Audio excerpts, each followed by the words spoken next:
চলো আজকে শেয়ার করি একটা নতুন দিনের।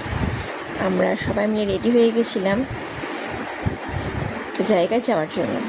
আমি ছোটো ছেলেকে রেডি করলাম, আর বড়ো ছেলের দিকে তো নিজে নিজেই রেডি হয়ে গেছে। সারপ্রাইজ থাক আমরা কোথায় যাচ্ছি, যেতে যেতে আমরা অবশ্যই বলবো কোথায় যাচ্ছি। তো আমরা বেরিয়ে পড়লাম চারজনে। ছোটো ছেলে আমার কাছে, আর এই যে বড়োবাবু তো বাবার পাশেই বসে, সবসময় ফ্রন্ট সিটে বসবে। বাবা ড্রাইভার। আমার ভীষণ ভালো লাগে জানলার ধারে বসতে। গ্রামের এই সবুজের ঘেরা রাস্তা দিয়ে যেতে না মন ছুঁয়ে যায়। আমরা বৈকালে বেরিয়েছিলাম ঠিকই, কিন্তু অনেকটা তো পথ যেতে একটু সময় লেগে গেছিলো, প্রায় সন্ধে হয়ে গেছিলো। আর একটু হালকা বৃষ্টি হয়ে গেছিলো, যার জন্য রাস্তাটা একটু ভিজে ভিজে। তো গেলে না মন ছুঁয়ে যায়। রাস্তার দুপাশে এত সুন্দর লাইটিং, না আমার না ভীষণ ভালো লাগে এই লাইটিংয়ের মধ্যে দিয়ে যেতে। আচ্ছা, তোমাদের মনে প্রশ্ন জাগছে না এখন কিসের এত লাইটিং বা কোথায় যাচ্ছি? ঠিক আছে, দাঁড়াও একটু সবুর করো, অবশ্যই তোমাদের দেখাবো। আর তার আগে বলো, তোমাদের এরকম লাইটের মধ্যে দিয়ে যেতে কার কেমন লাগে? এইদিকে দেখো নহবত বসেছে, স্টেজ হয়েছে, স্টেজের ওপর। হ্যাঁ, আরও বলে রাখি, এই স্টেজে যাত্রা হয়। আমরা কোথায় এসেছি এবার বলি। আমরা এসেছি মা ভুবনেশ্বরী পুজো দেখতে। কোথায় না, এটা জামনায় মা ভুবনেশ্বরী পুজো দেখতে। এখানে 4 দিন ব্যাপী পুজো হয়, সপ্তমী, অষ্টমী, নবমী, দশমী।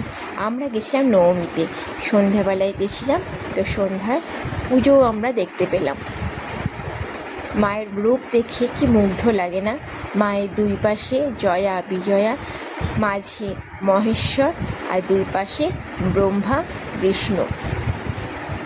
মা সিংহের ওপর বসে আছেন।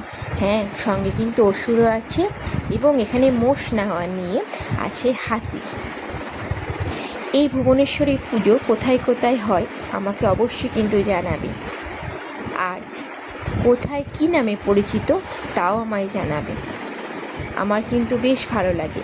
হ্যাঁ, বলে রাখি, এটা একটা বারোয়ারি পুজো, পুরো গ্রাম ভিত্তিক।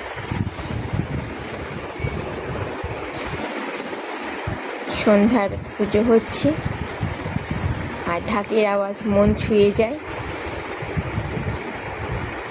খুব ভালো লাগে। গিয়ে মনটা খুব শান্ত লাগলো।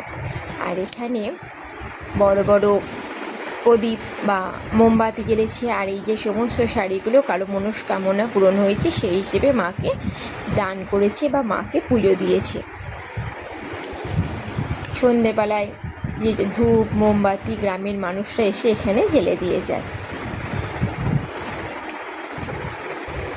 খুব ভালো লাগে। তো আমাদের কোনো যাওয়ার ঠিক ছিল না, আমরা ঝপ করে বেরিয়ে পড়েছি। আর সব থেকে বড় প্রাপ্তি কী জানো তো? এই প্রসাদ ভীষণ ভালো লাগে। পুজোর শেষে আমরা প্রসাদও পেয়ে গেছিলাম।